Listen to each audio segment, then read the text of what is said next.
Hello viewer, কেমন আছেন সবাই? আশা করি সবাই ভালো আছেন। এখন আমি আপনাদের সাথে শেয়ার করব কুইক আনবক্সিং অ্যান্ড রিভিউ এই Focusrite অডিও ইন্টারফেসটি, যে কিনা Scarlett Solo। সো আপনাদেরকে সম্পূর্ণ ভিডিওটি দেখার জন্য আমন্ত্রণ জানাচ্ছি। এটা হচ্ছে আমার Focusrite Scarlett Solo যে বক্সটি, এক্স্যাক্টলি দেখতে কেমনটি আপনাদের কেমন যাচ্ছে ফ্রন্ট সাইডের ভিউটি। যদি আমরা আদার সাইডে আসে তাহলে এটা হচ্ছে আদার সাইডের ভিউটি, এবং যদি আমরা পিছনে আসি তাহলে আমরা দেখতে পাচ্ছি the perfect audio interface for a singer সংরাইটার। এটা হচ্ছে এটা ইন্টারফেসটি দেখতে কেমন এক্স্যাক্টলি, এবং এখানে এটা ডিটেলস দেওয়া আছে। সো আমরা এখন আমাদের এই Scarlett Solo যে Focusrite ইন্টারফেসটি আছে এটাকে আমি আনবক্সিং করার চেষ্টা করবো এবং দেখবো এক্স্যাক্টলি আমরা এটার ভিতরে কি পেতে যাচ্ছি বা কি আসল বিষয়। সো আমি আমার চাকুটি নিয়ে নিচ্ছি অ্যান্ড দেন এখান থেকে এটাকে কেটে নিচ্ছি। ওকে, কেটে নেওয়ার পর দেখি আদৌ এটার ভিতরে কি আছে বা কি আসল বিষয়। বক্সটির ভিতরে আমরা পেয়ে যাচ্ছি ইটসেলফ আমাদের সেই Focusrite, আমি নিজেও জানি না এটা স্পেলিংটি, এনিওয়ে আপনারা বুঝে নেবেন। এনিওয়ে আমি এটাকে আনবক্সিং করার চেষ্টা করছি। সো এটা হচ্ছে ভিতরে যে আমাদের Focusrite অডিও ইন্টারফেসটি, এবং দেখে নিই বক্সের ভিতরে আর কি আছে। বক্সের ভিতরে আমরা পেয়ে যাচ্ছি একটি USB-C cable, USB-C to USB version 2। So আপনার ডেস্কটপ বা ল্যাপটপে স্মুথলি আপনি চাইলে কানেক্ট করতে পারেন।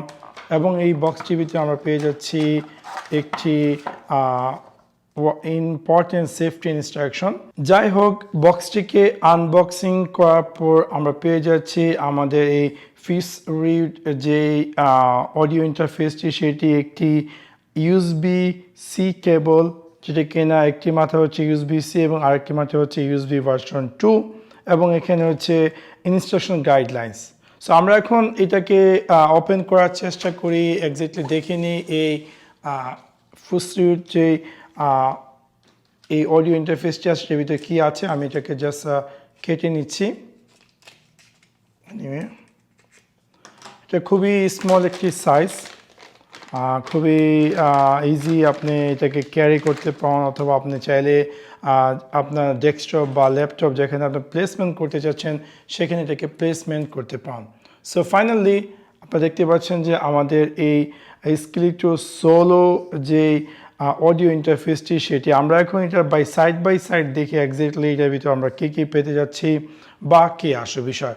যদি একদম উপরে আসে, একদম টপে আমরা পেয়ে যাচ্ছি এটা হচ্ছে Focusrite, এটা ব্র্যান্ডের নামটি, এবং অনেকটাই সফট এবং মিহিন প্লাস্টিকের, বাট অনেকটা লাইট ওয়েট। এবং যদি আমরা এখানে আসি মেন যে প্যানেল যেখানে কিনা আমাদের কাজ হবে, এটা হচ্ছে আপনার যে কন্ডেন্সার মাইক, যে XLR কেবল কানেক্ট করার জন্য সেটি স্লট। তাছাড়া আপনি এটার মধ্যে পেয়ে যাচ্ছেন একটি গেইন কমানো বানানোর জন্য, এবং এখানে 48B, যা কিনা অনেক কন্ডেন্সার মাইক্রোফোন আছে যেগুলো কিনা এই 48 বিট ছাড়া কাজ করে না। তাছাড়া এই সোলো ইন্টারফেসটির মধ্যে তারা একটি এয়ার মোড অ্যাড করেছে। সো এয়ার মোডটি যখন আপনি চালু করবেন দেখতে পারবেন যে আপনার অডিওটি আরও বেটার পারফরমেন্স দিবে।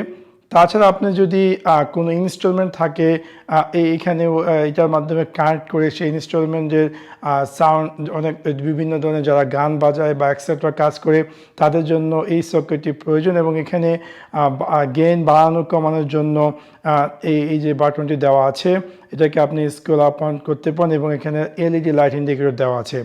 তাছাড়া এখানে আপনি পেয়ে যাচ্ছেন এই মনিটর, আপনার ভলিউমকে কমানো বানানোর জন্য মনিটর, এবং আপনি চাইলে আপনার যে ভয়েসকে শোনার জন্য তা এখানে একটি অডিও জ্যাক দিয়েছে। তাছাড়া ডান দিকে তেমন কিছু নেই, বাম দিকে কেমন কিছু নেই, একদম পিছনে আমরা পেয়ে যাচ্ছি আমাদের এই ডিভাইসটিকে আমাদের ডেস্কটপ বা ল্যাপটপের সাথে কানেক্ট করার জন্য এই USB-C স্লট, যেটা কিনা আমরা এখানে অলরেডি একটি কেবল পেয়ে গেছি USB-C কেবল। সেই কেবলটি দিয়ে আমরা আমাদের ডেস্কটপ বা ল্যাপটপের সাথে কানেক্ট করব। তাছাড়া এখানে আমরা পেয়ে যাচ্ছি এই ডিভাইসটিকে লক করার জন্য একটি লক কি, এবং এখানে হচ্ছে line output left or right. এই দুইটাই দেওয়া আছে লাইন আউটপুটের জন্য। এবং এখানে পিছনের সাইডে আপনারা দেখতে পাচ্ছেন এটা পিছনের সাইডটি চারদিকে 4টি রাবারের মতো দেওয়া আছে এবং ইজিলি আপনি আপনার ডেস্কটপে প্লেসমেন্ট করতে পারেন। দেখতে পাচ্ছেন আমার এই ফিক্সড যে অডিও ইন্টারফেসটি সোলো ইন্টারফেসটি অনেকটাই লাইট একটি ওয়েট এবং ইজি টু ক্যারি, এবং আপনি চাইলে আপনার ডেস্কে যে কোনো স্থানে বেশি একটা জায়গা নেবে না আপনি, এবং ছোটো মরিচে জাল বেশি যেমনটা তেমনটাই এই ফোকসরাইট সোলো। যারা কিনা ভয়েস ওভারের কাজ করেন তাদের জন্য, লাইক আমার জন্য আমি এটা নিয়েছি যেহেতু আমি জাস্ট ভয়েস ওভারের কাজ করি, তেমন কিছু না। তাছাড়াও সিঙ্গেল মিউজিকের জন্য আপনি চাইলে এই স্কারলেট সোলো যে অডিও ইন্টারফেসটি সেটি ব্যবহার করতে পারেন। সো আশা করি আপনাদের ভিডিওটি ভালো লেগেছে, এবং যদি ভিডিওটি ভালো লেগে থাকে অবশ্যই লাইক এবং শেয়ার করতে ভুলবেন না। Thanks for watch my video. See you next one. Piece.